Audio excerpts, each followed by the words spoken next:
Hello and welcome back to another Doctor Who action figure review. In today's review I'm going to be taking a look at the final B&M exclusive for Wave 2, which is the First Doctor and Tardis playset as seen in An Unearthly Child, featuring a new variant of the First Doctor and an updated variant of the First Doctor's TARDIS, which looks absolutely brilliant. It's a huge improvement from what we've seen in the past, but before we get into that, it's that part of the video where we take a look at the cardboard. So as ever, you get the idea. The figure comes in a blue and silver style guide as per usual, with the golden limited edition foil sticker, the little red box indicating that this set has a Doctor and a TARDIS in it, as well as the title of the set with the name of the story that it's based upon. On the back, we also get publicity images of the set, as well as the synopsis about An Unearthly Child, and we also get some history information about the TARDIS prop itself. Opening up the box, we also get this lovely diorama backdrop of the historic junkyard where it all started.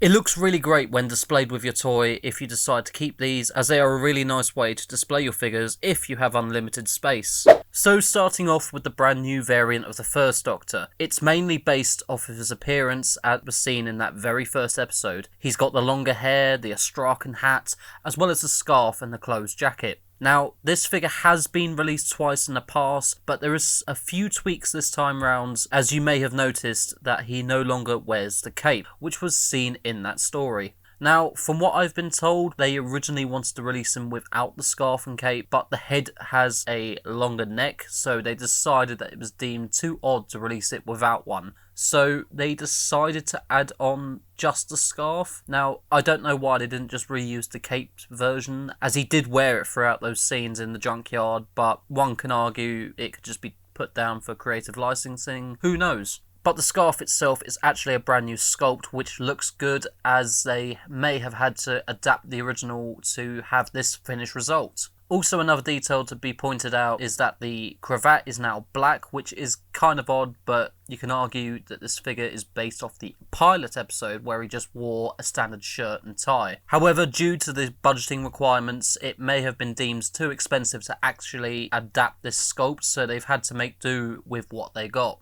So this is definitely a remarkable variant to have in hand instead of the straight up re-release, but I'm sure later down the line we may see an original version, but again, only time will tell.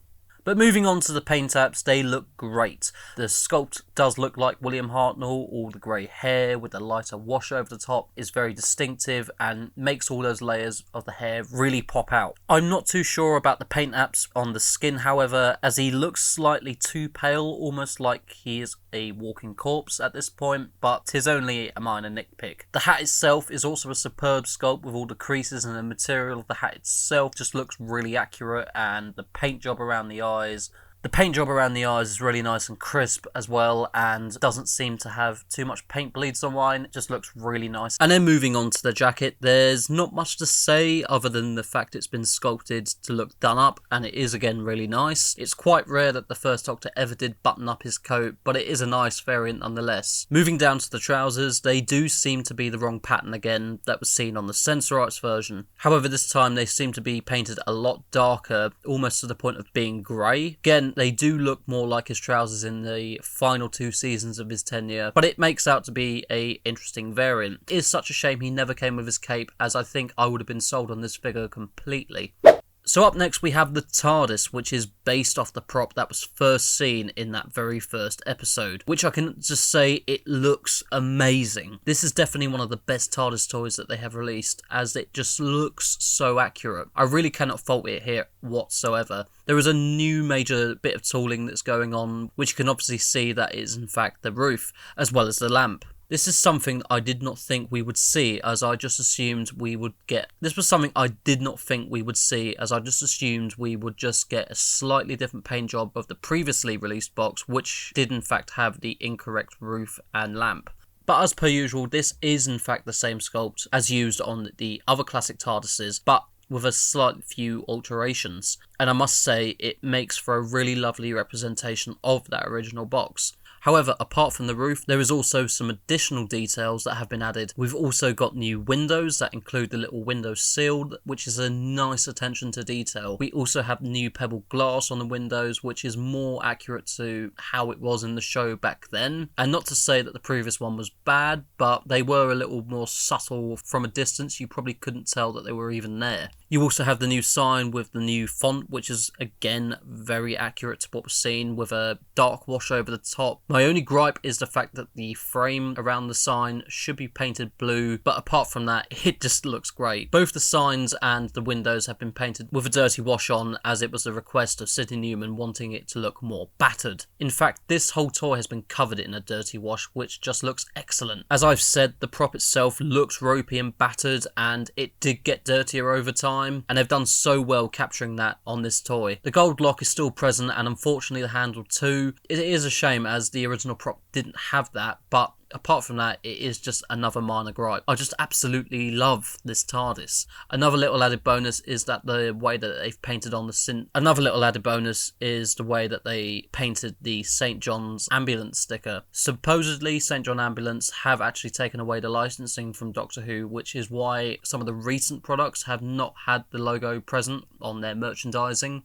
However, they have cleverly found a way around this and only subtly painted on the logo onto the toy, which is in fact accurate anyway, as the prop was so dirty you could only see a slight part of it. It is clever that Character Options have found a way around this, and it means that we still have this on this toy. Now onto the main part of the toy, which is in fact the roof. On previous releases many moons ago, the roof was just the same used on the McCoy variant. However, this time around they have actually put some money towards it into the police box and given it the taller stacked roof, which was seen throughout the first 3 seasons of Doctor Who, right up until the War Machines, where it was altered.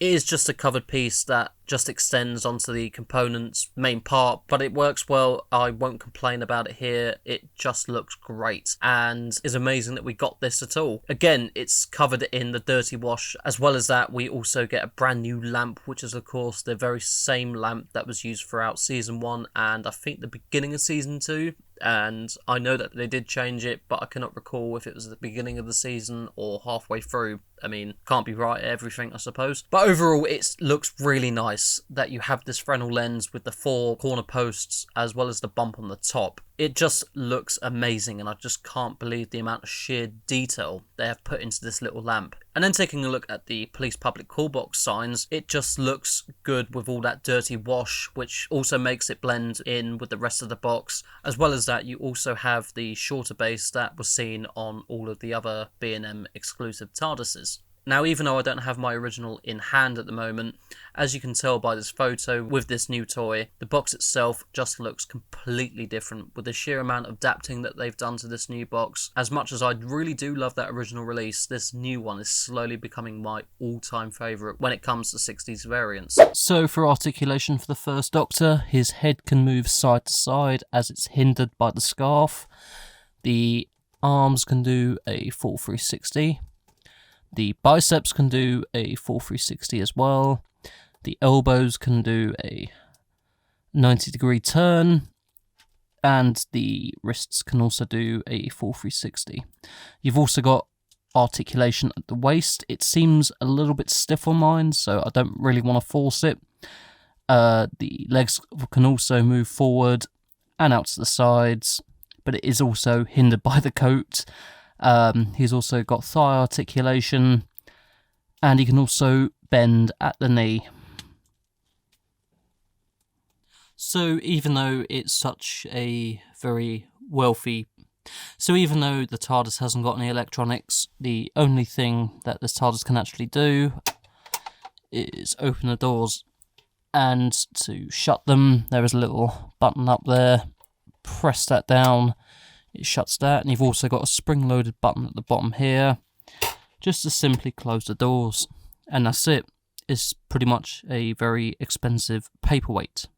But a nice-looking paperweight, I must admit. Even though the original box has a few inaccuracies, it is still a lovely toy, and this new variant is a brilliant way of owning a more accurate First Doctor TARDIS.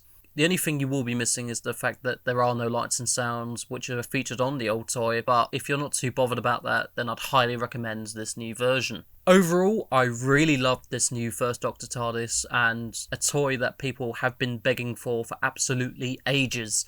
It was something that back in the day, just like the other TARDIS toys, it just sold out instantly. I was lucky to actually own all 3 of the original sets, but I must admit, I do prefer this new updated version of the TARDIS, as it is just simply more accurate this time round. The colour of the toy looks so good, as it's hard to get that right, and I think Character Options have done an amazing job trying to replicate that greyish blue.